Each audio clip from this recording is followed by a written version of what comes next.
qu'on peut acclamer le grand roi, le Dieu. Qu'il soit loué, qu'il soit béni notre Dieu. Jésus, le Dieu tout-puissant. Alors nous voulons continuer notre culte de ce matin. Bien sûr, online. Ile mwe mko natufata kuma nyumba yenu na mahali popote mnapatikana. Et soyez bénis vous tous qui êtes branchés. Mubarikiwe nini wote mko natufata. Que ça soit à la radio, iwe ku radio, que ça soit à la télévision. iwe ku television. Et nous bénissons encore ce matin tunabariki tena asubuhi ya leo nos amis de la technique et de la télévision et de la radio, wafundi mitambo wa ku radio na television Ozana NCD Voice, qui sont en train de se battre, weko napikania de se consacrer corps et âme, comme on dit, na kujitoa wote wazima afin de vous maintenir dans la présence de Dieu, juu kumisaidia mubakie mbele ya Mungu, afin de vous faire participer à ce culte. Hivi bamisaidie mpate kuhudhuria kuibada. Tout en étant chez vous ou n'importe où vous pouvez vous retrouver. Inawezekana huko kwako, inawezekana huko fasi zozote. Comme nous le savons, les portes du temple sont fermées. Vile tunajua milango ya hekalu ni yenye kufungiwa. Mais si les cultes ont été suspendus, kama maibada imesimamishwa, comme nous le disions, la prière n'a pas été suspendue. Na vile tulikuwa nasema jana, maombi yo haikusimamishwa. La méditation, la lecture de la parole de Dieu, l'écoute de la parole de Dieu n'a pas été suspendue. Neno la Mungu na kuisikia yo haisimamishwe.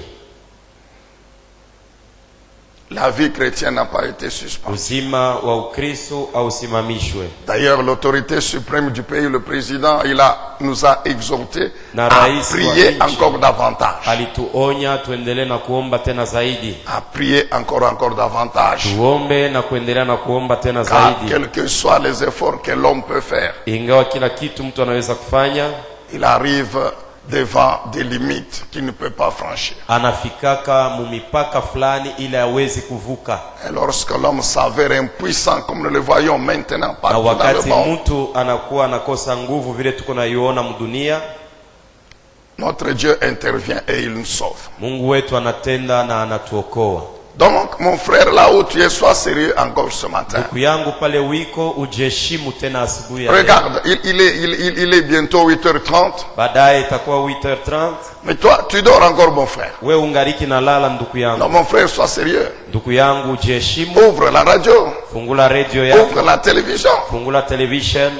Pour participer à ce culte, mon frère. Tu as kuhudhuria ibada ndugu yangu. Même si tu es déjà au travail. Ataka moko mkazi. Mon cher, aie une petite radio à côté. Ndugu yangu we na ka radio yako kumpembeni. Tu peux travailler tout en écoutant la parole de Dieu. Unaweza kutumika na uko nasikia neno la Mungu.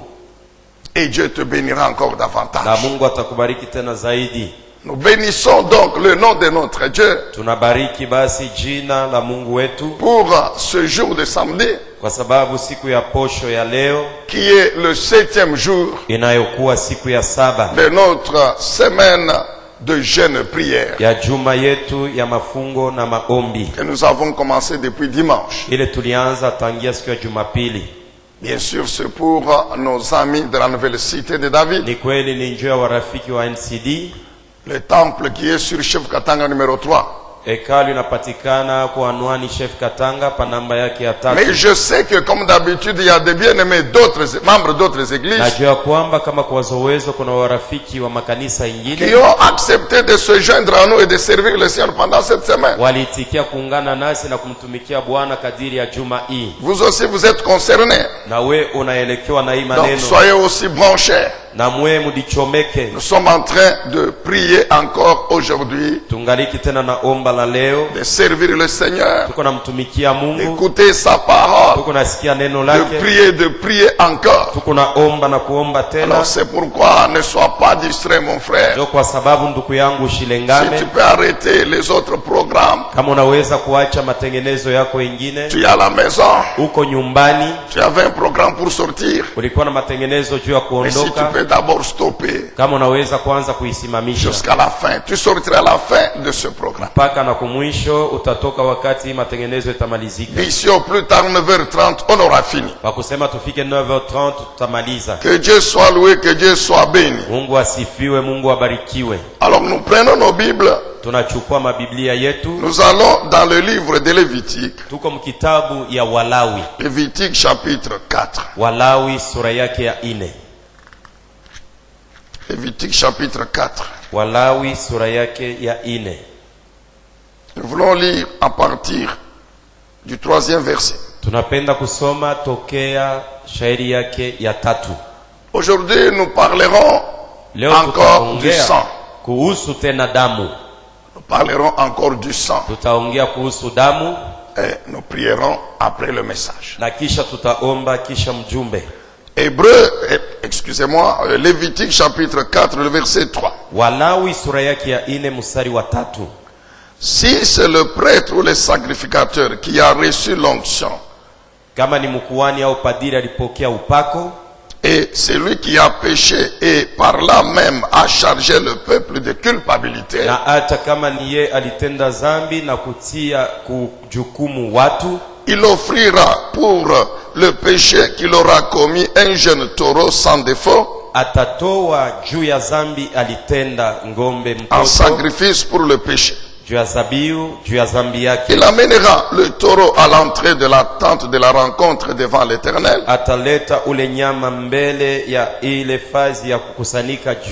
Il posera sa main sur la tête du taureau et l'égorgera devant l'Éternel.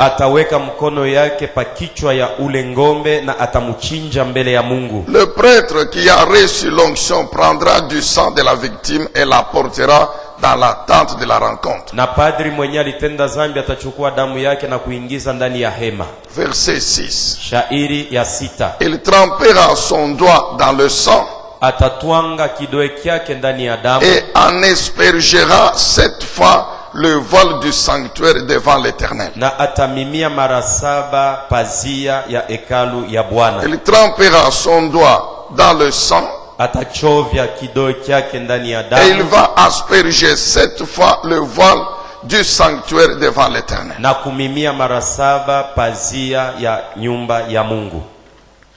Nous lisons, nous sommes toujours dans Lévitique.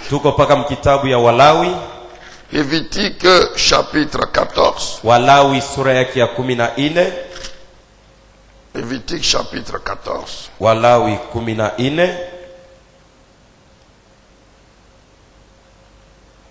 À partir du premier verset. Lévitique 14, 1 à 7.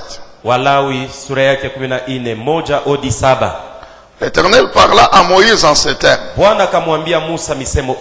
Voici la loi concernant la purification de l'homme atteint d'une maladie de peau évolutive, donc la lèpre.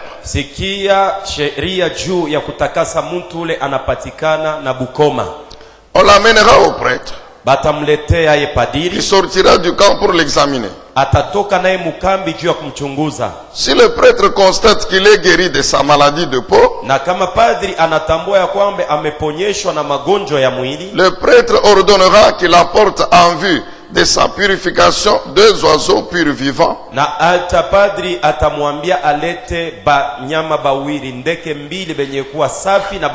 du bois de cèdre,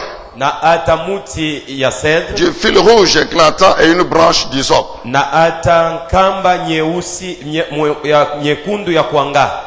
Le prêtre donnera l'ordre d'égorger l'un des oiseaux au-dessus d'un récipient de terre cuite rempli d'eau de source.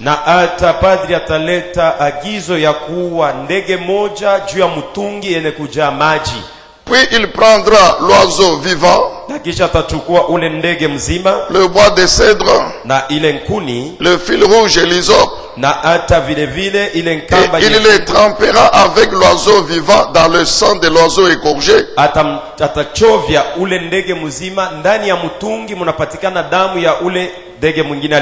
Sur l'eau de source.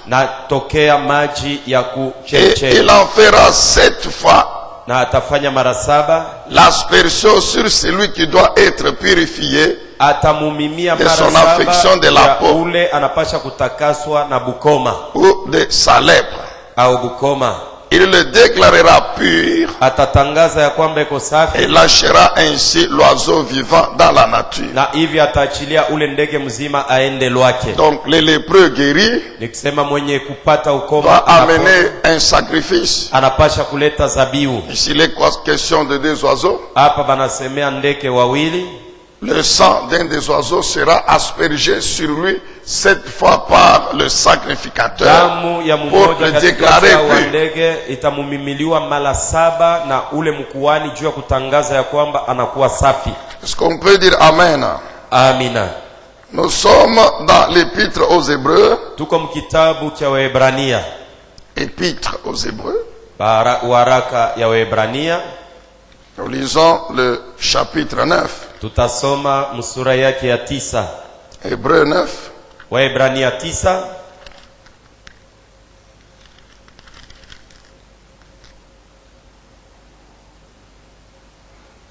On peut lire à partir du 11e verset. Tunaweza kuanzia kusoma kuanzia mstari wake wa 11.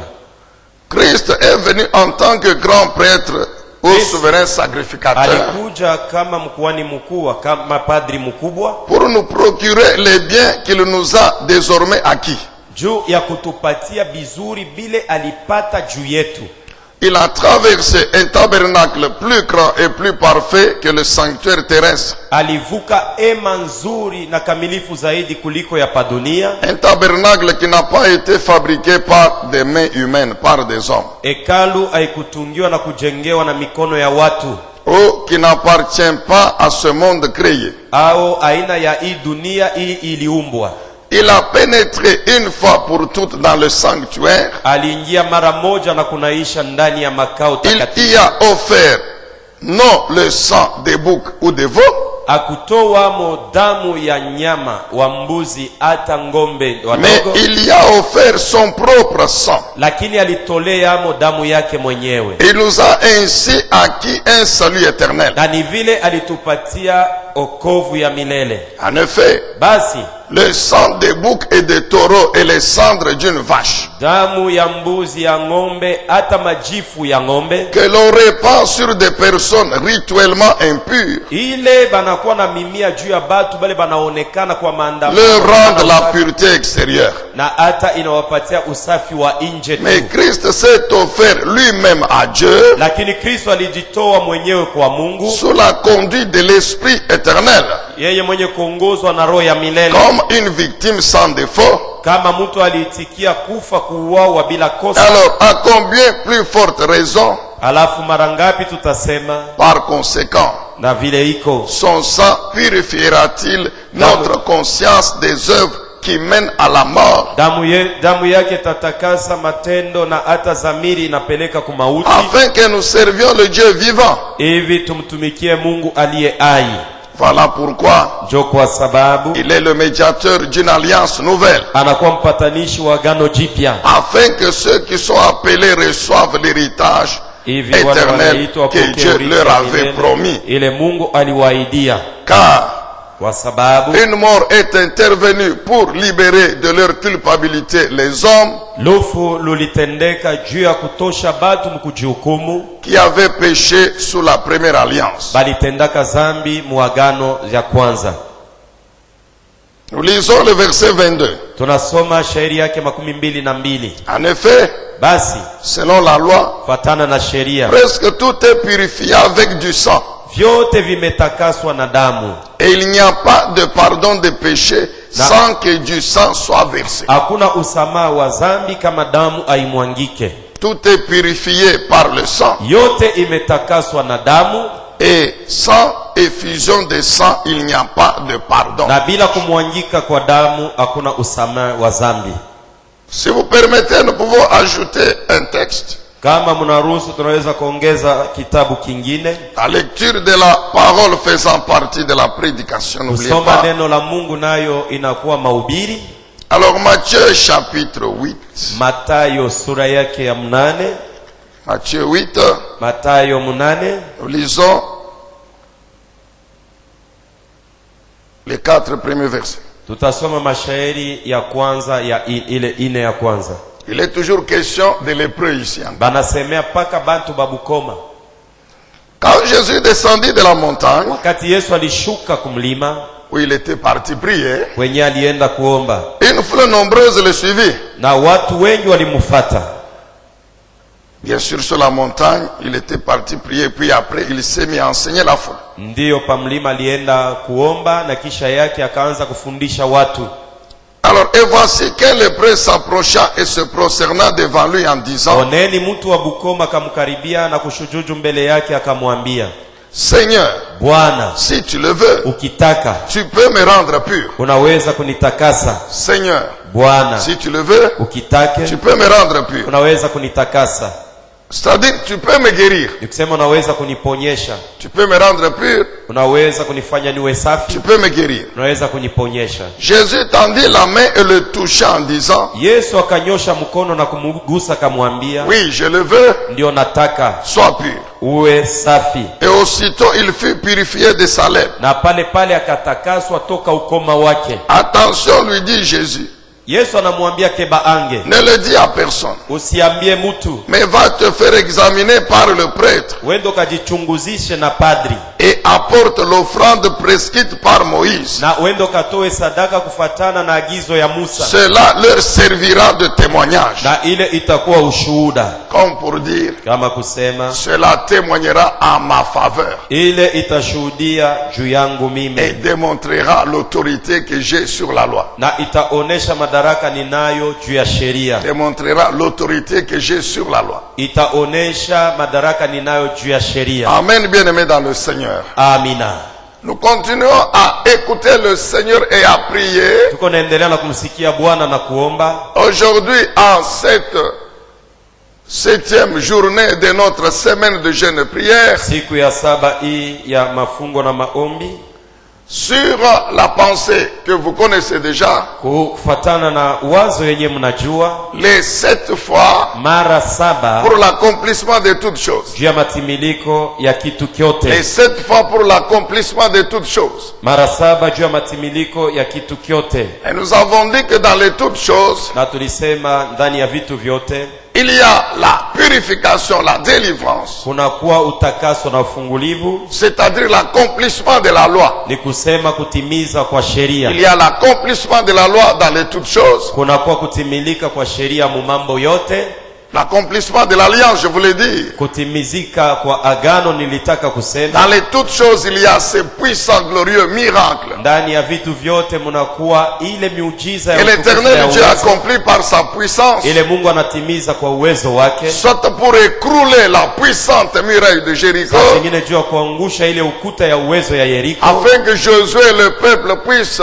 commencer la possession de l'héritage ou du pays de Canaan. hivi Yoshua na watu wote wapate kuingia katika maandamano ya kuchukua urithi inayokuwa muji. Il y a des miracles qui consistent à la fin de la sécheresse Kunakuwa miujiza inaelekea kukomesha kipwa par la pluie qui devait tomber. pitia mvua ilipasha kunyesha. Souvenons-nous de Élie et de son serviteur. Tumkumbukeni Elia na mtumishi wake. Après 3 années et demie de sécheresse en Israël, Kisha miaka 3.5 ya kipwa 1 Muisraeli. roi 18 nous révèle Wafalme wa kwanza 18 na tufunulia que la pluie est tombée ya kwamba mvua ilinyesha après que Élie ait prié la tête entre les jambes. kisha Elia kuomba kichwa ndani ya miguu yake. Et à chaque fois qu'il priait, Na kila mara alikuwa naomba, il demandait à son serviteur alikuwa naomba de mtumishi regarder le ciel. angalie mbingu. Et c'est à la 7e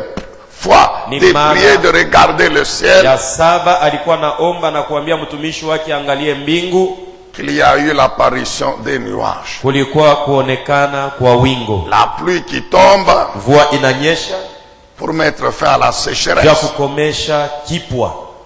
Hier, nous avons parlé de ce puissant miracle de guérison Jana tulisemea ile mujiza ya uwezo ya uponyaji dont a bénéficié le général Naaman le Syrien ile jemadari Musuria na amani alifaidikia après qu'il ait obéi de se jeter kisha ye kutii kuditupa 7 fois dans les eaux du Jourdain. mara 7 mumto wa Yordani. Amen, bien-aimés dans le Seigneur. Amina. Et vous pouvez allonger la liste. Na unaweza kurefusha daftari. Que Dieu soit loué, que Dieu soit béni. Mungu asifiwe, Mungu abarikiwe. Alors aujourd'hui nous voulons revenir un peu sur l'alliance. Leo tunapenda tusemeko kidogo juu ya agano. Afin de pouvoir prier encore. Hivi tuombe tena.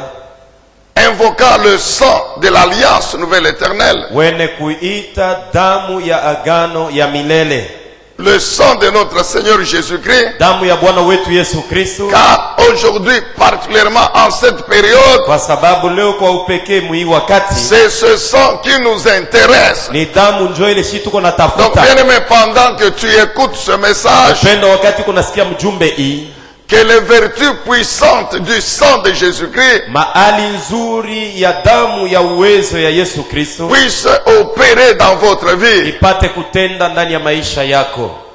Tu comprendras encore aujourd'hui utaelewa tena leo pourquoi la Bible déclare kwa sababu gani Biblia inashuhudia que le sang de Jésus, ya kwamba damu ya Yesu, il parle mieux que le sang d'Abel. Inasema mzuri zaidi kuliko damu tu ya Abel. Tu comprendras ce que veut dire tutaelewa kenye nataka kusema. Le sang de Jésus parle mieux que damu ya Yesu inasema zaidi kushindia damu ya Abeli. Avant d'y arriver, mbele ya kuisemea, nous voulons encore répéter ceci. Tunapenda tuseme tena hivi. L'alliance elle est extrêmement importante. Agano inakuwa ya muhimu sana. Parce que l'alliance fixe le cadre des relations. Kwa sababu agano inatengeneza mambo ya uhusiano entre Dieu et son peuple. Katikati ya Mungu na taifa yake. C'est vrai, Dieu les a délivré Israël de l'Égypte. Ni kweli Mungu alifungua watoto wa Israeli toka Misri. Mais avant qu'ils possèdent l'héritage, lakini mbele ya kuingia muurithi, dès qu'ils ont traversé la mer Rouge, wakati walivuka bahari nyekundu, l'Éternel les a stoppés. Bwana aliwasimamisha. Et il a appelé Moïse sur la montagne de Sinaï. Aliita Musa pa mlima wa Sinai pour conclure l'alliance avec le peuple d'Israël. Hivi afunge agano pamoja na watoto wa Israeli. Et dans l'alliance de notre Dieu, na ndani ya agano ya Mungu, dont lui-même est l'auteur, ile mwenye anakuwa mwenyeyo, il y a deux parties importantes. Kuna kwa sehemu mbili ya muhimu. Et l'ordre de ces deux parties ne peut pas être inversé. Na namna bilisha pangiwa hivi vitu hawezi kuvigeuza. Vous voulez que l'alliance puisse vous bénéficier? Unapenda ufaidikie na agano ikuwe mzuri kwako. Vous devez commencer par le premier. Anzia hapo na mambo ya kwanza. Point et puis le deuxième. Kisha unafuata na ya pili. Le premier, c'est la première partie de l'alliance. Ya kwanza ni sehemu ya kwanza ya agano. Qui comprend les commandements et les lois de Dieu. Ndani yake mnakuwa amri na sheria ya Mungu. C'est-à-dire ce que Dieu fixe ici. Ni kusema Mungu anatengeneza hapa. Donc notre responsabilité. Madaraka yetu. Il dit voici je suis votre Dieu. Anasema oneni niko Mungu wenu. Vous êtes mon peuple que j'ai engendré, que j'ai choisi. Nini ni wana wangu benye nilizana nilichagua. Votre vie dépend de moi, votre Dieu, votre créateur. Maisha yenu inanitegemea mimi Mungu wenu mumbaji wenu. Alors voici le cadre dans lequel vous devez vivre cette vie. Sasa oneni namna gani mnapasha kuishi uzima huyu. C'est ça les lois. Njo masheria. Résumé par le décalogue. Yene kufupishwa na amri 10 ya Mungu. C'est-à-dire les 10 lois. Ni kusema maamri. Ou les 10 commandements. Amri 10. Que nous trouvons dans Exode verset 1 jusqu'à 17. Yenye tunapata Kutoka sura ya kwanza mpaka 17. Je dis que les lois dégagent la responsabilité de l'homme dans l'alliance. Nikisema amri au maagizo inaonesha kenye mtu anapaswa kufanya ndani ya agano. Et la deuxième partie, na sehemu ya pili, elle comprend les promesses de Dieu. Munapatikana malako ya Mungu. Et le contenu des promesses de notre Dieu. Na biandani vya ahadi ya Mungu. C'est ça même la bénédiction. Njo baraka yenyewe. Et quand nous parcourons les promesses, na kama tunaangalilisha ahadi ya Mungu vile iko, nous nous rendons compte tunajitambulia qu'il n'y a pas un seul domaine de la vie de l'homme sur la terre ou au ciel que Dieu a épargné, a négligé. Hakuna sehemu moja hata kidogo ya maisha ya mtu pa dunia au kumbingu ile Mungu alibeula. Amen, peuple de Dieu. Amina. Dis bien amen là où tu es, à la maison là. Ya mzuri kwenye unapatikana kunyumba. Acclame un peu le Seigneur afin que le sommeil ou la distraction ne puisse t'envahir. Bushingeshe na kulengama bushikukamate. Je dis qu'on ne peut pas inverser. Nasema hauwezi kubigeuza. Comme nous avons tendance à voir aujourd'hui. Sasa vile tuko naona leo et les responsables des églises et les chrétiens, na viongozi makanisa na bakristo, ils prennent la partie des promesses de la bénédiction, ils mettent devant. Banabeba sehemu ya baraka njo banatangulisha kumbele. C'est à peine qu'ils parlent maintenant, donc ils dégagent seulement la responsabilité de Dieu. Sema beko naonesha bantu bengine paka madaraka bienye Mungu anapasha kufanya. Seigneur, tu as dit. Seigneur, tu as dit. Tu m'as promis. Tu as dit ceci. Tu as dit cela. C'est bien. Ni muzuri. C'est pas faux, c'est vrai. Aina bya bongo. Dieu a promis. Mungu alisema. Mais Dieu a dit quoi? Lakini Mungu alisema nini? Pour que tu puisses hériter de mes promesses. Tupate kurithi ahadi yangu. Chaque jour. Kila siku. Tu as une responsabilité à remplir. Uko na wewe na bia wewe kufanya. C'est pourquoi nous avons toujours dit. Jo kwa sababu kila wakati tunasemaka. Vous savez, beaucoup de prédications de la parole de Dieu. Unajua mahubiri ya mingi ya neno la Mungu concerne les promesses. Inaelekea malako ya Mungu. Beaucoup de déclarations prophétiques misemo ya mingi, matangazo ya mingi ya ukinabii concerne les promesses. Inaelekea ahadi ya Mungu. Mais aujourd'hui l'enseignement de la parole de Dieu est en train d'être négligé. Lakini leo kufundisha neno la Mungu beko na beula yo. Car quel est l'objectif de l'enseignement? Kwa sababu kifukuzio ya mafundisho ni nini? C'est montrer au peuple ce qu'il doit faire. Ni kuonesha batu kenye banapasha kufanya. C'est amener le peuple à remplir sa responsabilité. Kusaidia bantu bapashe kufanya kazi yabo. Pour que Dieu à son tour accomplisse la promesse. Hivi Mungu na ye apate kutimiza ahadi yake. Vous n'avez qu'à lire Deutéronome 28, vous comprendrez mon frère. Soma Kumbukumbu la Torati 28 utaelewa. C'est pourquoi la prédication de la parole de Dieu c'est bien. Ndio kwa sababu kuhubiri neno la Mungu ni mzuri. Et l'enseignement de cette même parole c'est encore mieux. Na kufundisha neno moja moja ni mzuri zaidi. C'est pourquoi le Seigneur prenait du temps na hata ni hivi Bwana alikuwa anachukua wakati pour enseigner la parole, juu ya kufundisha pour neno, montrer au peuple ce qu'il devait faire, juu ya kuonesha bantu benye balipasha kufanya afin d'hériter des promesses de Dieu, hivi wariti ahadi ya Mungu. Et nous avons compris na tulielewa que le sang ya kwamba damu a une importance capitale dans l'alliance. Iko na maana yake kabisa na munene ndani ya agano. Bien, mais pourquoi Dieu a établi l'alliance? Wapendwa, juu ya nini Mungu alitengeneza agano? Je dis que c'est pour tracer nilisema ni njia ya kutengeneza le chemin que Israël devait suivre, njia mwenye watoto wa Israeli walipasha kutembelea pour vivre sa vie, la vie de Dieu, uzima wa Mungu. Souvenons-nous de ce qui est écrit dans Deutéronome 30. Tukumbukeni ile imeandikiwa katika Kumbukumbu la Torati 13. Dieu dit, je mets devant toi Mungu anasema naweka mbele yako deux voies.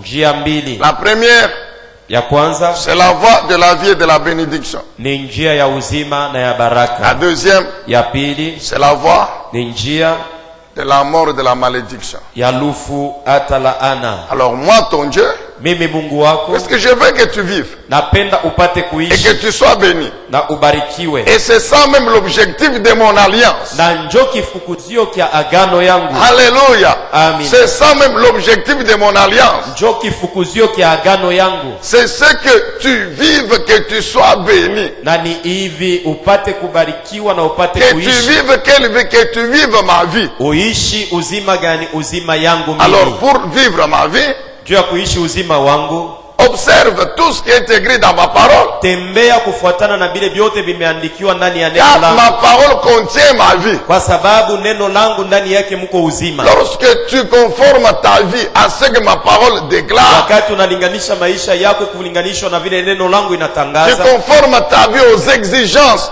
de justice, de sainteté telles que ma parole te le montre. Unalinganishwa maisha yako vile neno lako inaomba uwe mwenye uwaki, utembee musawa vile neno inakuomba. Tu vis ma vie. Unaishi uzima wangu. Amen, bien-aimé dans le Seigneur. Amina. Donc l'alliance, Dieu l'a établie. Basi Mungu agano aliitengeneza pour que l'homme vive et soit béni. Mtu apate kuishi na abarikiwe. Mais malheureusement nous savons lakini kwa ole tunajua que l'homme n'a pas été fidèle. Mtu akukuwe mwaminifu. Et il a été frappé par la clause qui est toujours dans l'alliance qui déclare. Alipikwa na kipengele kinapatikana ndani ya agano kinasema. Et si tu refuses de m'obéir, kama unakatala kunitii, donc tu n'auras pas ma vie. Ni kusema hutakuwa na uzima wako. Alors par conséquent tu vas mourir. Na sasa vile ndio vile biko tafariki. ou c'est la vie, ou c'est la mort. Au ni uzima, au ni mauti. Ou c'est la malédiction, ou c'est la bénédiction, ou c'est la malédiction. Au ni laana, au ni baraka. Que Dieu soit loué, que Dieu soit béni. Mungu asifiwe, Mungu abarikiwe. Et Israël a continué à marcher. Watoto wa Israeli waliendelea na safari. Et nous savons tout ce qui s'est passé dans le désert jusqu'à Canaan. Na tunajua vile vyote vilipitikana mjangwa mpaka Kanana. Donc nous disons que le sang joue un rôle important dans l'alliance. Na tunasema ya kwamba damu ina kazi kubwa ndani ya agano. De par l'Éternel Dieu lui-même, l'auteur de l'alliance. Kupitia Bwana Mungu mwenyewe alitengeneza agano. Alors avant que Jésus ne vienne, mbele ya Yesu kuja pour inaugurer une nouvelle alliance, juu ya kuanzisha agano jipya, comme le temps n'était pas encore accompli, vile wakati bado haikuwa kutimilika, maintenant Dieu, sasa Mungu, au travers de son peuple d'Israël, kupitia batoto yake Israeli, il a préfiguré la nouvelle alliance par l'ancienne. Alionesha agano au agano mupya kupitia ile agano jipya kupitia agano. Dieu savait, Mungu alijuaka, que pour la nouvelle alliance, juu ya agano jipya, il va la sceller par le sang de son fils Jésus-Christ. Ataichapa muhuri na damu ya mwana wake Yesu Kristo. Mais comme le temps pour que Jésus arrive n'était pas encore là, Dieu va sceller l'ancienne alliance par le sang des animaux. Mungu akachapa muhuri agano za kale na damu ya wanyama. On avait qu'à lire Exode 12. Soma Kutoka 12. Que Hébreu reprend au chapitre 9, je crois. Ile Waebrania inarudilia na Zania kusura yake ya 9. Donc Hébreu reprend au chapitre 11 quand il parle des héros de la foi et de Moïse. Waebrania inarudilia kwa Waebrania 11 wakati nasema juu ya bingwa wa imani. La Bible dit que Moïse par la foi, Musa, Biblia inasema Musa kwa imani, il a célébré alisherekea la Pâque ou la délivrance en Égypte. Pasaka ama ufungulivu mu Misri. Lorsqu'il a pris le sang des animaux, wakati alichukua damu ya wanyama, et il a ordonné qu'on le mette sur les linteaux des portes, aliruhusu waitie pa visingino ya milango, afin que l'ange exterminateur hivi malaika muuaji ne puisse pas détruire les premiers-nés des Israélites. Asiue wazaliwa wa kwanza ya watoto wa Israeli. Le sang est important. Damu ni ya mafaa. Que ce soit dans l'ancienne alliance ou dans la nouvelle alliance. Iwe mwagano za kale au agano jipya. C'est pourquoi Hébreu 9:22 dit na ni hivi Waebrania 9:22 que nasema, sans effusion de sang il n'y a point de salut. Bila kumwangika kwa damu anakuwa hakuna wokovu. Il n'y a point de pardon. Hakuna huruma. Ça veut dire que il n'y a point de relèvement de péché. Ni kusema hakuna kutoka muzambi, kutosha zambi. Et quand les péchés ne sont pas relevés, na wakati zambi aiondolewe, la culpabilité non plus n'est pas relevée. Kujukumu nako vile vile kunabakia. Et lorsque la culpabilité demeure établie, na wakati hukumu kujukumu kunabakia, il y a la condamnation. Kunakuwa kuhukumiwa. Amen, bien-aimé dans le Seigneur. Amina. Mais quand il y a le sang, lakini wakati damu inakuwako, en ce moment-là, pale il y a l'expiation des péchés, kunakuwa kuondolewa kwa zambi, la culpabilité est enlevée. na kujukumu kunaondoshwa. Nous connaissons la différence qu'il y a entre la puissance du sang des animaux, tunajua kwamba kunakuwa tofauti inakuwa katikati ya damu ya wanyama dans l'ancienne alliance, wagano za kale, et le sang par excellence de l'agneau de Dieu par excellence de Jésus-Christ dans la nouvelle alliance. na damu bora ya mwana kondoo wa Mungu Yesu Kristo katika agano jipya. Amen, bien-aimé dans le Seigneur. Amina.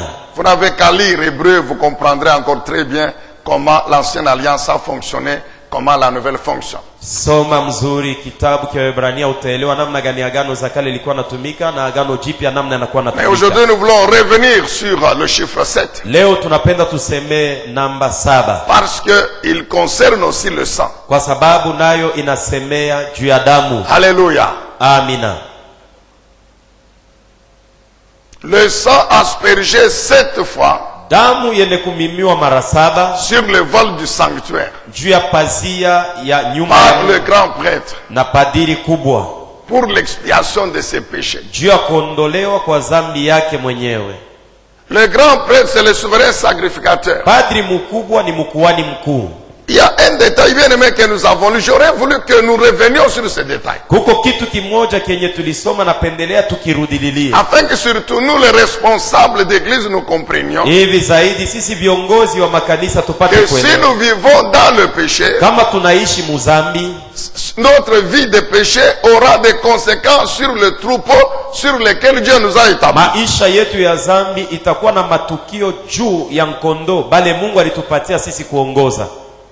Lévitique chapitre 4. Walawi sura yake ya 4. Verset 3. Mustari wa 3.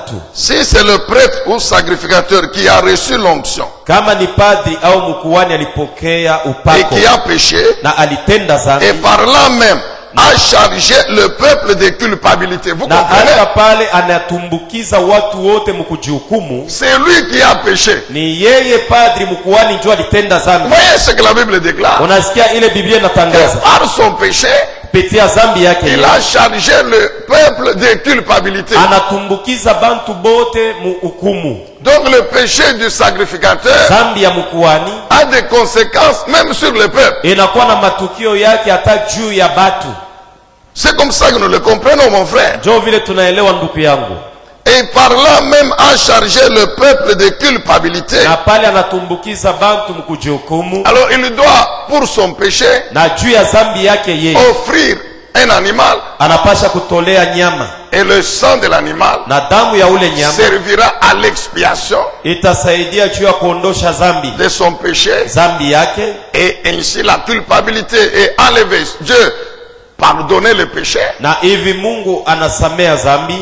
Parce que il voyait le sang de l'animal couler. Et en ce moment-là, Dieu relevait aussi la culpabilité sur le peuple. Et la Bible dit, ajoute au verset 6, qu'il devait asperger 7 fois le vol du sanctuaire. Amen, bien-aimé dans le Seigneur. Amina. Asperger 7 fois le vol du sanctuaire. Donc j'espère que c'est le voile qui séparait le lieu saint du lieu très saint.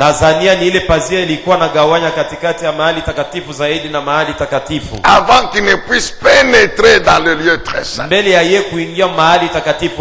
Si c'est le souverain sacrificateur, bien sûr. Si c'est le sacrificateur tout court, c'est avant qu'il entre dans le lieu saint. Car lui n'avait pas l'autorisation d'entrer dans le lieu très saint. Amen, bien-aimé dans le Seigneur. Amina. Le sang aspergé 7 fois sur le voile du sanctuaire. 7 étant le chiffre de la perfection ou de la plénitude. Je vous le répète, ça signifiait, ça désigne un acte complet et parfait. Donc Dieu tenait à ce que cela soit fait comme ça. Ainsi Dieu pouvait expier les péchés du sacrificateur et enlever la culpabilité sur le peuple. Amen, bien-aimé dans le Seigneur. Amina. Le sang est important. Que ce soit dans l'ancienne alliance, que ce soit dans la nouvelle alliance. N'oublie pas Hébreux 9, 22. Et puisque Dieu tient à la perfection, à la plénitude, qui ne peut être atteinte que par le chiffre 7, c'est pourquoi il avait ordonné que l'on asperge 7 fois le vol du sanctuaire avec le sang de l'animal. Amen. Amina. Et Lévitique 14. Lévitique 14. Ça concerne maintenant la purification des lépreux. Bien aimé, la lèpre en Israël, bien que c'était une maladie, qui affectait le corps. ilikuwa namkizia mwili, Mais sur le plan spirituel, lakini muali ya kiroho c'était assimilé à une impureté. na hata baliichanga kumambo ya uchafu. Amen, bien-aimé dans le Seigneur. Amina. C'est pourquoi tout homme, toute personne atteinte de la lèpre Jo kwa sababu mtu yeyote ule anapatikana na bukoma devait être enlevé du camp. balipasha kumuondosha mukambi katikati ya On watu. le sort du camp. Banamutosha mukambi, Ils sont en dehors de la cité, en dehors du village. apatikane inje ya siti, inje ya kijiji, Parce que la lèpre était considérée comme un péché involontaire. kwa sababu C'est une bukoma ilikuwa kama impureté involontaire. zambi na uchafu, ile mtu akujitafutie ye mwenyewe. C'était ça la loi. Njo ilikuwa sheria. C'est une transgression involontaire. Inakuwa kosa ile mtu ye akukose ye mwenyewe. C'est pourquoi on les écartait du camp. Njo kwa sababu balikuwa na baweka inje ya kambi. Mais s'il arrivait que là, en dehors du village, il est guéri, Lakini kama inafika ya kwamba inje ya kijiji ameponyeshwa, maintenant il doit être purifié. anapasha kutakaswa. Amen, bien-aimé dans le Seigneur. Amina. Il doit être purifié, Anapasha kutakaswa c'est-à-dire pour qu'on enlève ni juu baondoshe cette transgression involontaire. ile nkosa ile hapana yeye aliitenda. Amen, bien-aimé dans le Seigneur. Amina. C'est ainsi qu'il devait offrir une offrande de 2 oiseaux. Nous l'avons vu Na ni vile dans alipasha Lévitique kutolea 14. sadaka ya wandeke wawili, tulisoma Muwalawi. Et le sacrificateur prend le sang d'un des oiseaux tués Na mkuani anachukua damu ya ndege et mmoja ule il aliuawa, asperge 7 fois. anamimia mara 7. Il asperge 7 fois sur Anamimia mara 7 juu l'homme qui avait la maladie de peau. ya mtu Ou mwenye bien la alikuwa na lèpre. magonjwa ukoma. Amen, bien-aimé dans le Seigneur. Amina. Avant que cet homme ne regagne le camp, Mbele ya huyu mtu kurudililia mukambi, il faut qu'il soit purifié. tafadhali atakaswe. Et la purification se fait par le sang de l'oiseau Na kutakaswa kunapitia damu ya ule qui a aspergé sur lui 7 fois par le sacrificateur. ile banamumimia mara 7 kwa mkuani. 7 et devient donc le chiffre de la purification. 7 inakuwa namba ya utakaso basi. Et quand cela est fait, Na wakati ile inafanizika, on déclare le lépreux pur banamtangaza ule mtu alikuwa na bukoma asema anakuwa safi, et ainsi il réintègre le camp. na hivyo anaweza kurudia tena mukambi. Amen, bien-aimé dans le Seigneur. Amina. Mais quand nous arrivons dans la nouvelle alliance, Lakini tukiingie muagano jipya, alléluia, amina, ça veut dire que l'ancienne alliance, tulisema agano za c'était kale l'ombre, comme on dit, de la nouvelle alliance. ilikuwa mumvuli ya agano jipya. Nous avons lu le texte dans Matthieu chapitre 8 Tulisoma andiko katika Mathayo 8 qui concerne la guérison du lépreux. inaelekea uponyaji ya mtu wa ukoma. La Bible dit un jour, Biblia inasema siku un moja lépreux arrive devant Jésus. mtu mmoja wa ukoma akamwendea Yesu. Donc à l'époque de Jésus, il y avait toujours des lépreux en Israël. Na muwakati ya Yesu mulikuwaka bantu babukoma mu Israeli. Les lépreux arrivent devant Jésus. Mtu wa ukoma anafika mbele ya Yesu. Amen, bien-aimé dans le Seigneur. Amina. Notez que dans l'ancienne alliance, Jua ya kwamba muagano za kale le sacrificateur ne touchait pas les lépreux. mukuani akuanzaka kugusa mtu wa ugonjwa ya Parce que ukoma, quelqu'un qui était considéré comme impur. kwa sababu ule mtu alionekana sawa buchafu. Il fallait d'abord asperger, même quand il asperge le sang sur les lépreux, Ilibidi kumimia, hata wakati alikuwa anamumimia ule mtu wa ukoma il ne le touche pas. hakukuwa na mugusa. Mais nous avons lu Matthieu 8, Lakini tulisoma Mathayo 8 1 à 4. mstari wa kwanza mpaka 4. Tu peux encore lire. On peut nous remettre encore ce texte. Banaweza kutuwekea tena ile andiko. Est-ce qu'on peut dire Amen, acclamer le Seigneur? Tusemeni amina na kumpikia Bwana Ah, makofi. bien-aimé, aujourd'hui le sang de Jésus Mpendwa, leo damu ya Yesu va encore te purifier, itakutakasa va tena, encore opérer la purification, la délivrance dans ta vie. itakuletea utakaso na ufungulivu maisha yako. La Bible déclare ceci, Matthieu 8, Biblia inashuhudia hivi, Mathayo 8 verset 1er.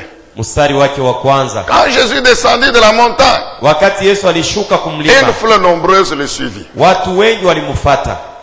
Et voici qu'un lépreux s'approcha et se prosternant devant lui na en mtu mmoja wa ukoma alimkaribia na kushujudu mbele yake akamwambia, Seigneur, Bwana, si tu le veux, ukitaka tu peux me rendre pur. unaweza kunitakasa. Arrêtons-nous d'abord là-bas. Tusimamie kwanza Donc, pale. ce lépreux, Huyu mtu wa il Bukoma fait partie naye anakuwa des Juifs qui avaient fini par croire katikati ya Wayuda bale mwisho ya que yote Jésus est Dieu, qu'il est Seigneur. ya kwamba Yesu ni Mungu, ni Bwana. Donc ce lépreux a reconnu en Jésus le Huyu Sauveur, le mtu wa Messie. ukoma alitambua ya kwamba Yesu anakuwa mkombozi na mwokozi. À l'époque de Jésus, Mwile wakati ya Yesu, mais les sacrificateurs étaient toujours là. wakuhani walikuwa wako tu, Les pharisiens étaient toujours là. Wafarisayo walikuwa wako, Mais cet homme lépreux lakini huyu mtu wa n'est ukoma pas allé chez les sacrificateurs. akwenda kuona bakuhani. Non.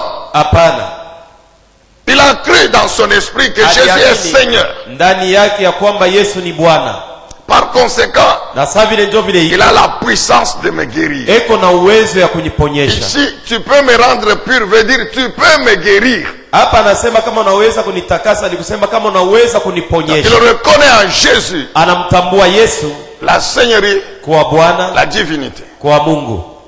Amen, bien-aimé dans le Seigneur. Amina. Deuxième chose, Ya pili, tu peux me rendre pur, unaweza kunitakasa, c'est-à-dire tu peux me guérir. ni kusema unaweza kuniponyesha. Le verset 3. Shairi yake ya tatu, Alors Jésus tendit la main et le toucha. Yesu akanyosha mkono yake na kumugusa. Amen, bien-aimé. Amina. Jésus, Yesu il tend la main. ananyosha mkono La yake. Bible précise qu'il l'a touché. Biblia inahakikisha ya kwamba yeye C'est-à-dire aligusa. Jésus n'a pas tendu la main à distance. Yesu hakumnyoshe mkono lwa mbali, Non, il l'a touché. alimugusa.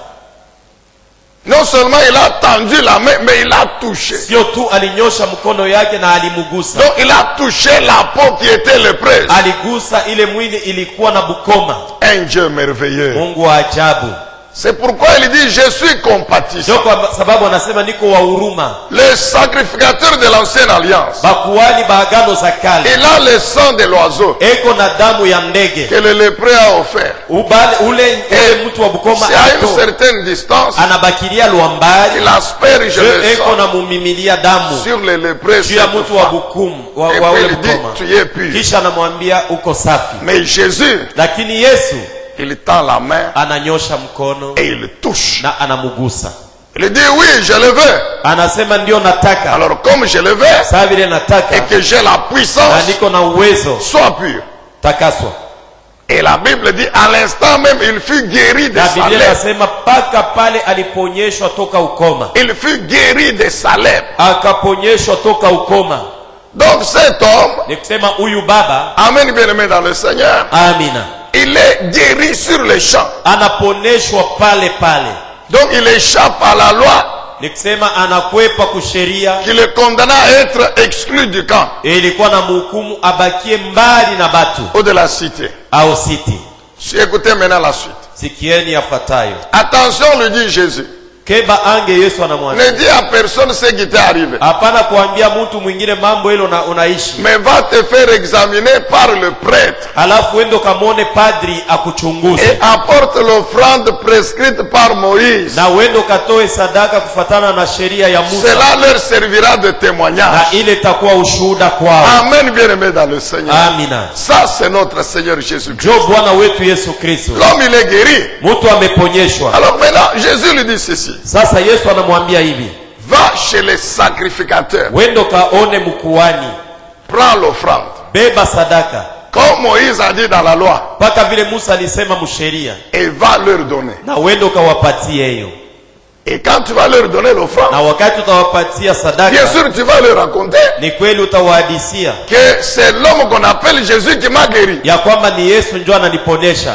Amen, bien-aimé dans le Seigneur. Amina. Quand tu vas arriver Wakati utapofika chez les prêtres, les mbele ya sacrificateurs, padri na tu wakuhani, vas leur expliquer parce qu'il utawafasiria kwa sababu amène l'offrande. analeta Mais on sadaka. devait lui poser la question. Walipasha kumuuliza, Tu donnes l'offrande pourquoi? hii sadaka yenyewe uko naitoa juu ya nini? Moi ici j'étais lépreux. Mimi nilikuwaka mtu wa ukoma. Peut-être comme vous le savez, je ne Saa sais pas. zingine saa vile mnaijua au hapana, Mais je suis allé chez l'homme qu'on appelle Jésus. lakini nilienda kuona ule Bwana ameitwa Yesu. J'ai cru qu'il pouvait me guérir. Niliamini ya kwamba anaweza Et kuniponyesha, effectivement, il m'a guéri. Na vya kweli ananiponyesha. Alors il m'a demandé d'amener l'offrande chez vous. Aliniomba nikwe nitoe sadaka ya shukrani. Selon que Moïse a prescrit. Fatana na vile Musa aliagiza. Cet exemple montre d'abord hii mfano inatuonesha kia kwanza que Jésus n'était pas venu pour abolir la loi, non. Ya kwamba Yesu hakukuwa juu ya kuondosha sheria, hapana. Il démontre qu'il n'est pas venu pour abolir la loi. Anaonesha ya kwamba hakukuwa juu ya kutosha sheria, hapana. Il dit prends l'offrande, va donner. Anasema chukua sadaka na wendo katoe. C'est pourquoi aujourd'hui, kwa sababu leo, lorsque Dieu nous guérit, wakati Mungu anatuponyesha, lorsque Dieu fait quelque chose de bien dans notre vie, wakati Mungu anatutendea mema maisha, mais c'est par reconnaissance, ni kwa shukrani, que nous lui offrons des offrandes d'action de grâce, mon frère. Tunamtolea sadaka juu ya kumshukuru. Mais d'où vient cet évangile selon lequel les offrandes c'est l'ancienne alliance? Dans la nouvelle alliance il n'y a pas de... Mais Jésus parle de l'offrande. Injili ya kuambia bantu wasema kutoa sadaka inaelekea mambo ya agano za kale inatokea wapi? Yesu anasema nini? Où est-ce que Jésus a dit? Kwa sababu Yesu alisema wapi? Ne payez plus les dîmes. Mushilipe tena chekumi. Ne donnez plus les offrandes à l'église. Mushitoe tena sadaka mkanisa. Parce que c'est l'ancienne alliance. Kwa sababu ni agano za kale. Non. Hapana. Il a dit je ne suis pas venu abolir. Alisema sikukuja njuu ya kuondosha. Je suis venu accomplir l'alliance, l'ancienne alliance concernant kutimiza agano za kale ile kuelekea selon ce qui me concerne. Fatana yenyewe nanielekea. Et accomplir l'alliance en montrant au peuple na kutimiza agano mkuonesha watu comment il doit namna gani banapasha mettre en œuvre en pratique l'alliance, kuweka katika matendo agano. Amen, bien-aimé. Amina. Deuxièmement, kia pili, Jésus renvoie ce lépreux auprès des sacrificateurs. Yesu anatuma huyu mtu alikuwa na kukoma mbele ya mkuhani. Il dit ça servira de témoignage. Anasema itakuwa ushuhuda. Oui, pour leur témoigner. Ndio juu ya kubashuhudia que je suis déjà là. Ya kwamba mimi nilishakufika. Que je suis déjà là. Nilishafika. Moi le Messie, le Sauveur. Mimi Mesia na Mwokozi. Je suis déjà là et j'opère. Nilishafika na niko natenda. Pour leur montrer juu ya kuwaonesha que le lépreux peut être guéri ya kwamba mtu wa bukoma anaweza kupona sans que absolument qu'on asperge sur lui le sang bila hata kumimilia damu ya wanyama, et sans qu'il soit d'abord exclu de la cité, bila yeye kuondoshwa katikati ya watu. Et il montre ainsi na hapa anaonesha sa puissance uwezo wake et son autorité na mamlaka yake sur la loi de Moïse. juu ya sheria ya Musa. Amen, bien-aimé dans le Seigneur. Amina. Sans effusion de sang, il n'y a pas de pardon. Kama damu haimwangike usamaha wa dhambi haunako. Tout est purifié par le sang. Yote imetakaswa na damu. Bien-aimé, la purification doit être comprise dans ce sens. Mupendwa, kutakaswa tunapasha kuielewa muimana. La vie du péché suit l'homme. Maisha ya dhambi inachafulaka mtu. Et principalement l'homme intérieur. Kwa upekee mtu wa ndani. Parce que le péché commence par là. Kwa sababu damu inaanziaka ndani. Maintenant, quand le sang vient, na sasa wakati damu inakuja, le sang purifie cet homme, enlève la souillure. Damu inatakasa huyu mtu, inaondesha uchafu. C'est là qu'on trouve la différence entre l'ancienne et la nouvelle alliance. Ani pale tunakuta tofauti katika agano za kale na agano jipya. L'expérience avait montré. Na hata kuishi kwa vitu kulionekana. Pendant des générations et des générations. Mu vizazi na vizazi. Le sang des animaux que les Israélites offraient. Damu ya wanyama ile watoto wa Israeli walikuwa pour l'expiation de leurs péchés. Juu ya kuondolewa kwa dhambi yao. Dieu pouvait leur pardonner. Mungu aliweza kuwasamea. Mais ce sang n'enlevait pas. Lakini ile damu haikukuwa na ondosha. La puissance du péché qui régnait sur l'homme intérieur demeurait intacte. Ilikuwa na dumu ndani ya mtu wa ndani, ilibakia sawa sawa. C'est pourquoi nous avons lu dans Hébreux 9. Na hivi tulisoma mu Waebrania 9. Ce sang purifiait seulement l'extérieur, l'apparence. Damu ilikuwa natakasa tu vya nje.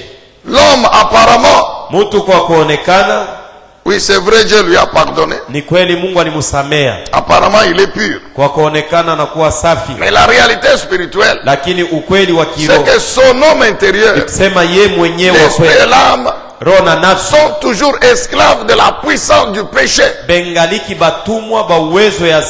de toutes les conséquences dont la malédiction, la domination de Satan. Amen, bien-aimé. Maintenant, quand le sang de Jésus arrive, nous vous l'avons déjà expliqué plusieurs fois, c'est le sang qui n'avait pas péché, c'est le sang de l'homme qui n'a pas péché. C'est pourquoi quand Jésus l'offre sur la croix, Dieu accepte ce sang. Ainsi il prend le péché, la culpabilité de l'humanité, le péché, il met sur Jésus. Bien sûr, pour justifier la crucifixion. Et il prend la justice de Jésus, il met sur nous. Et ainsi, il nous déclare juste. Il nous pardonne le péché. L'expiation des péchés par le sang de Jésus n'a rien à voir avec l'expiation des péchés par le sang des animaux. À cause du sang de Jésus, Dieu pardonne à l'homme et automatiquement la puissance de ce sang non seulement purifie l'homme intérieur de toutes les souillures du péché, mais en même temps rend cet homme, donne à cet homme la puissance, la capacité de ne plus pécher.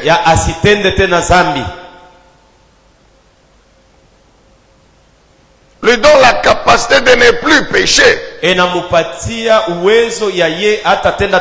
pourquoi toi et moi, véritables chrétiens, hier, dans le même corps, nous étions des impudiques, nous étions des adultères, nous étions des pécheurs.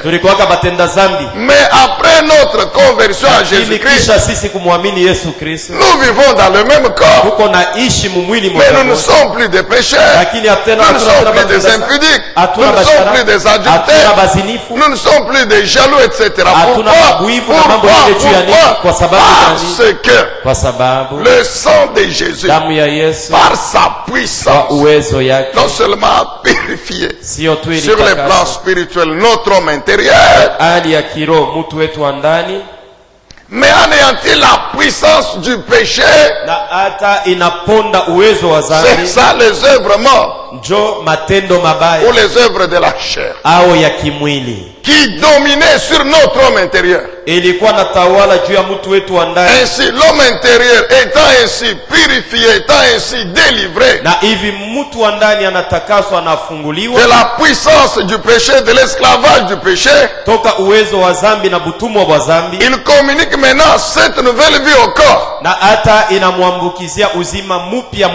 Ainsi esprit, âme et corps deviennent saints et justes. Comme dans mon esprit et mon âme, c'est-à-dire mon homme intérieur, je ne peux pas convoiter une femme dont mon corps ne commettra jamais l'adultère avec elle. Comme dans mon esprit et mon âme, je sais que l'alcool amène à l'ivrognerie et que l'ivrognerie est un péché. Donc mon corps, je soumets mon corps à cela. Quand bien mon corps réclame la bière, réclame le vin, tout ça. Comme moi, l'homme véritable, je suis le maître de mon corps. J'interdis à mon corps. Et ma main ne prendra jamais la bière pour mettre la bouche. Ne va pas s'ouvrir. Parce que ma main et ma bouche obéissent à mon esprit.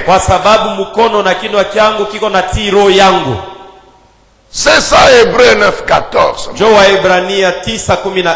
Amen, bien-aimé dans le Seigneur. Alors nous voulons prier le Seigneur. Nous avons dit qu'aujourd'hui, nous voulons nous appuyer sur les vertus puissantes du sang de Jésus. juu ya mauwezo ya ile hali mzuri ya uwezo ya damu ya Yesu. Amen, bien-aimé dans le Seigneur. Amina. Alors nous allons dans Hébreux 12. Tunaenda Mwaebrania 12. Le verset 24. Na hata shairi yake 24. La Bible déclare Biblia inashuhudia que nous de la nouvelle alliance, on peut mettre le verset. Sisi baagano jipya. Hébreux 12, 24. Mutuweke ile shairi.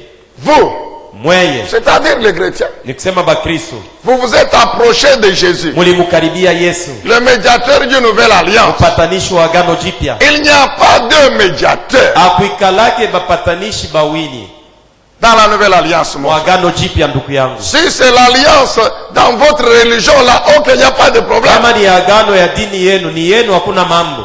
Qui concerne votre prophète là-bas, il n'y a pas de problème. Inaelekea kufuatana na vile nabii wenu vile aliniambia. Mais si c'est l'alliance qui est dans la Bible, lakini hapa ni agano ya mubiblia. Cette alliance que la Bible qualifie de nouvelle, hii agano Biblia nasema njoo mpya, Dieu l'a conclu, l'a scellé par le sang de Jésus. Mungu aliitengeneza na kuifunga kwa damu ya Yesu Kristo. Il n'y a pas un autre prophète, hakuna nabii mwingine, qu'il soit de l'ancienne alliance au wa agano za kale ou d'aujourd'hui, au wa leo. Il n'y a pas un autre prophète akuikalake nabii mwingine qui peut jouer, qui peut remplacer Jésus dans ce rôle-là. Anaweza kubeba fasi ya Yesu muhii mambo de médiateur ya upatanishi entre Dieu et les hommes. Il n'y en a pas, il n'y a que Jésus. Katikati ya bantu na Mungu ni paka Yesu Kristo tu. Oh bien-aimé, nous, écoute mon frère. Sikia ndugu yangu. Tu peux croire. Unaweza kuamini. Tu peux croire au nom, tu peux croire au nom de votre prophète, il n'y a pas de problème. Unaweza kumwamini nabii wenu, haina mambo. Mais je te le dis. Lakini nakuambia. Et c'est la vérité. Na ni ukweli. Il n'y a que Jésus ni paka Yesu qui peut jouer la médiation entre toi et Dieu le Père, le Dieu la véritable. Que tu cherches dans la religion. Wewe na Mungu wako, Mungu wa kweli ule wako natafuta mudini. Il n'y a que Jésus qui peut jouer le rôle d'intercesseur. Ni paka Yesu ndio anaweza kukuombea wewe. Et son Esprit Saint, Dieu le Roho Mtakatifu wake, Roho Mtakatifu Mungu. C'est ce que la Bible dit. Nous avons deux intercesseurs auprès de Dieu le Père. Le Dieu véritable. C'est Jésus-Christ. La Bible dit, il est assis au ciel, il intercède pour nous. Et Dieu accepte son intercession pour nous parce que Dieu l'a qualifié à cause de son sacrifice. Qu'il exerce, qu'il exécute cette médiation entre le peuple et lui Dieu. Na hivi afanye kazi ya upatanishi katikati ya watu na Mungu.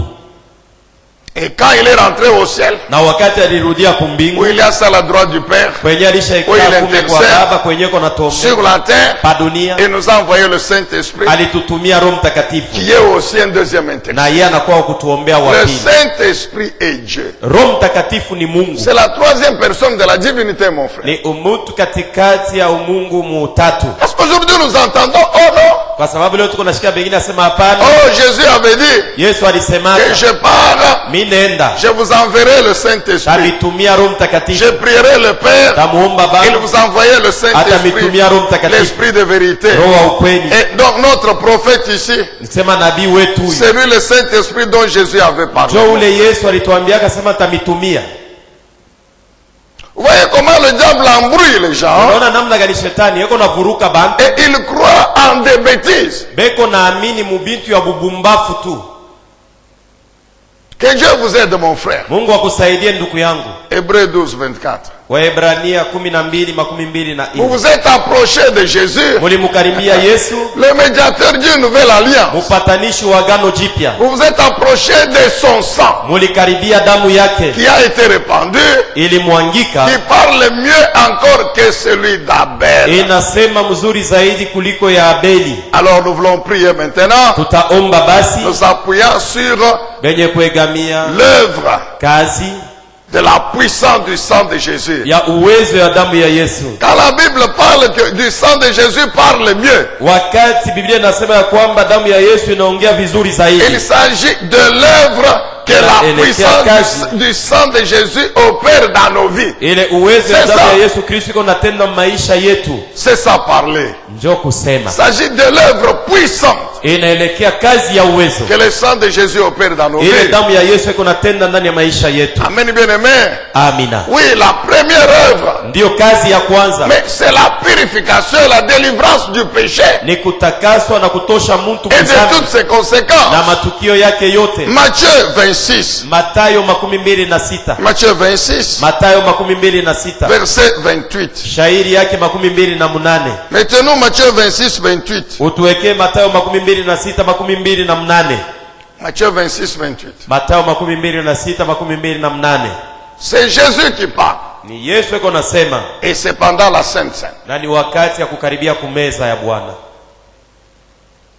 Là c'est 29, mon frère. Ok. Alors après que le Seigneur bien sûr ait donné le pain, maintenant il prend la coupe dans laquelle il y avait le vin, et il dit ceci: ceci est mon sang. Amen. Il dit ceci est mon sang, par lequel est scellée l'alliance. Alléluia. Bien-aimé dans le Seigneur, nous avions insisté, nous avons compris le bienfait de l'alliance. C'est pour notre vie et pour notre bénédiction. Oui, l'alliance de notre Dieu, Dieu l'a établi pour nous donner la vie et la bénédiction. Amen, bien-aimé dans le Seigneur. Et Jésus dit que c'est mon sang qui scelle cette alliance. Donc, en d'autres termes, c'est mon sang qui donne à l'alliance la puissance de vous communiquer la vie de Dieu ainsi que la bénédiction. Amen, bien-aimé. Je le répète. Jésus dit quoi? Mon sang, par lequel l'alliance est scellée. En d'autres termes, la puissance de l'alliance qui vous communique la vie et la bénédiction est liée par mon sang. Pour que l'alliance vous fasse vivre et vous bénisse, il faut que donc le sang de Jésus, c'est le sang qui authentifie l'alliance, qui donne à l'alliance l'autorité.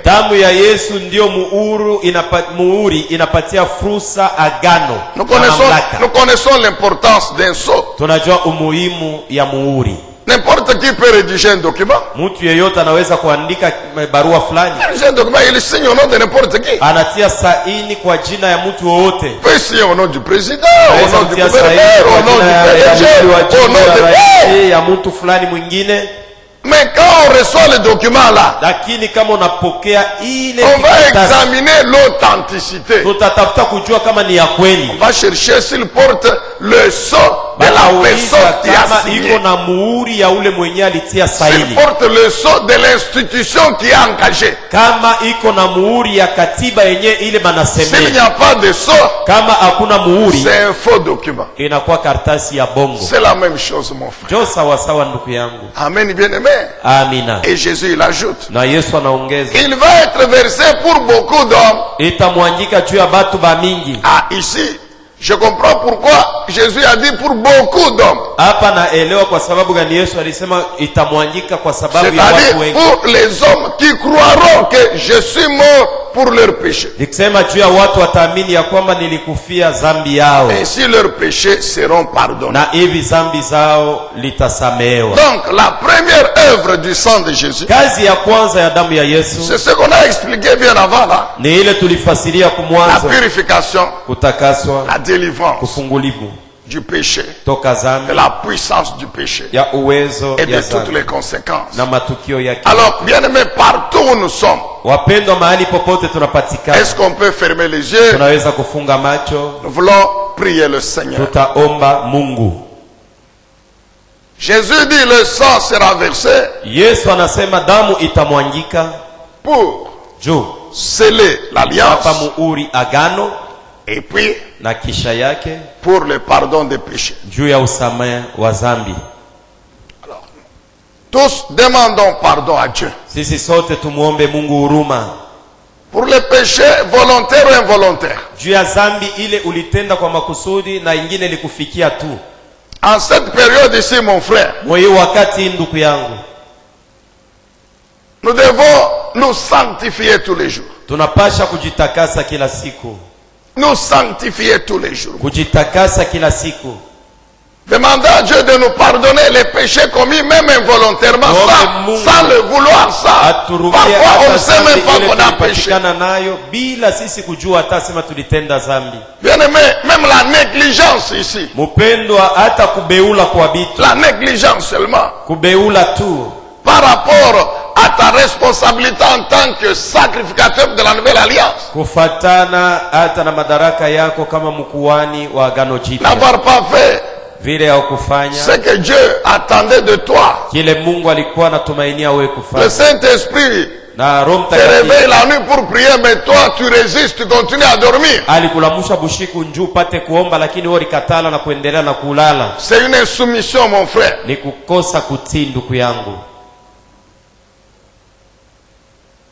Pendant que tes yeux sont fermés,